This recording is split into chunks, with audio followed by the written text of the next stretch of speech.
Estonian Foreign Minister Margus Tsahka, live from Manama in Bahrain. Foreign Minister, welcome back to the show. Great to have you back. Let me pick up where my colleague just left off with that report then, the violent crackdown that we have seen, and I may say political repression too, we have seen in the streets of Tbilisi and beyond. Just your reaction, Foreign Minister. The masks has fallen from this Georgian dream or the Georgian government, however we call them. And it was pretty obvious already a couple of months ago. But unfortunately, after the elections, everything what we see is not that actually the Georgian people wants. And also the violence against the demonstrations, though this is something we cannot accept. And also as a member of EU, three Baltic states, we have risen this problem and the question already months ago. And we will do it during the next Foreign Council. But also the three Baltic states, we have put the sanctions against these persons who are responsible for this violence against peaceful people, started with the oligarch Ivanishvili. But this is deeply concerning, and I totally agree what the journalist who repeated said, that it is obvious that Russia has more influence there, and this is something that Georgian people don't accept. And as you were talking, Foreign Minister, we were just replaying a video just from moments ago. I think we're day 9 now of these protests. So these are, people coming out to the streets. This was just moments ago in Tbilisi. It seems that their determination shows no sign of stopping. And we know, and I had this conversation with the president of Georgia just earlier this week, and she said like 80% of Georgians support European integration. Yet we heard from the Georgian Prime Minister this week, I think it was the beginning of it, saying that his country will still aims to join the EU despite having these halting secession talks. I mean, what do you make of those comments? I mean, my obvious thought was if he wanted that, why didn't he go through with it right now? The first thing is that the Georgian people, they have a legitimate leader as a president. Of course, the political movement, the party, Georgian Dream, is going to change the president. But the president is a legitimate leader supported by Georgian people.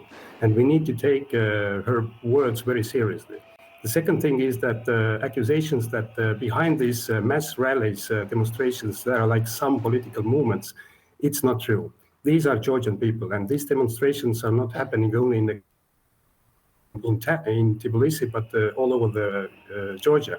So these 80% of Georgian people who are supporting the way towards European Union, it's true. And the third thing is that the Georgian Dream leaders and the Prime Minister, they're just lying. And they have lied to European Union, but the most important, they have lied to Georgian people already a long period. And this is the reaction what we see.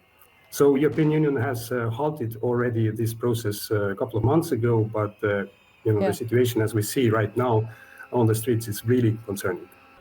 And you mentioned the fact that Estonia sanctioned individuals. Ukraine, I believe in the last 24 hours, along with other countries, have also sanctioned. I think Ukraine sanctioned something like 19 individuals. President Zelensky said these individuals are, quote, selling out the interests of Georgia and its people. And he said, I'm just going to quote what he wrote on X, "We cannot afford to lose anyone in this region, not Georgia, not Moldova, not Ukraine. We must stand together to defend against Moscow." So, Foreign Minister, for our viewers around the world, just speak to the Russian strategy potentially at play here or at play here. This is something we have been telling already years about Putin's plans, and these plans has been public in the meaning of restoration of Soviet Empire, and he's doing that. And also, of course, using the military aggression against Ukraine, it is everything what we witness daily already more than 1,000 days, but also the neighboring countries as Georgia, as Moldova, as well as we heard the news today about Romania to influence unlawful level the elections. So Russia is aggressive country. Putin is committing his plan to restore the Soviet empire in the meaning and influence as well. And I totally agree with President Zelensky's quote that we need to stand together. We need to understand that business as usual, as it was maybe years ago, it is not coming back, because Putin has not changed the goals, not only in Ukraine, but also it is already like the global issue. we see the North Korean troops fighting in Europe. This is something totally different that we even were imagining like a year ago. So I agree with President Zelensky totally. Yeah, and interesting on Romania, we also heard from the State Department earlier in the week who said they spoke of Russian involvement in malign cyber activity, which is points to what you have been talking about, and those intelligence documents that were declassified, of course. Let me focus on Ukraine, Foreign Minister, a discussion that you and I have had on countless times here on the show. There's a lot of talk at the moment about what President-elect Trump can achieve in Ukraine, where they can bring peace, of course, as he promised in 24 hours. Now he's nominated General Keith Kellogg as assistant to the president, special envoy for Ukraine and Russia. There's talk of halting military aid unless they sit down for peace negotiations. How worried are you about the quid pro quo here? Talk to the next level of engagement for Ukraine. I'm not worried in a meaning. I'm a very practical person, and I was defense minister of Estonia at the time when President Trump first time entered to office as a president. And there were many speculations what will happen. The truth is, we don't know exactly what is the President Trump's plan.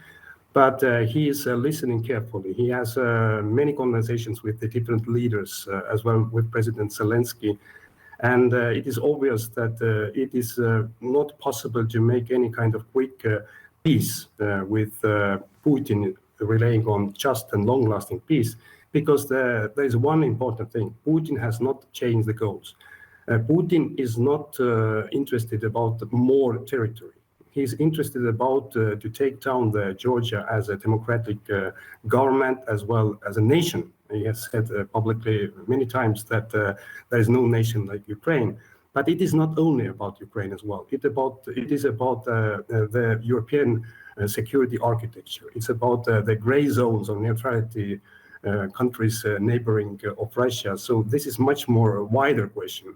And I do hope that President Trump, together with this administration, will hear these analyses and facts and arguments. And this is not as well the problem for Europe. It's much more wider. The North Korean troops fighting in Europe shows it pretty well. And it is not only North Korea. Behind that, we can see as well the different countries as Iran. China is very silent about this kind of development. So the situation is much, much more wider. And I can say it again and again, and we are in the year of 1938, I think, what we had in Europe before the Munich meeting. And President Trump has an opportunity to become so-called the Churchill of our times. And the US has the capabilities together with Europe and other allies to avoid everything what came later. Foreign Minister, as always, thank you for your time. Thank you, sir. And still to come tonight, a rare look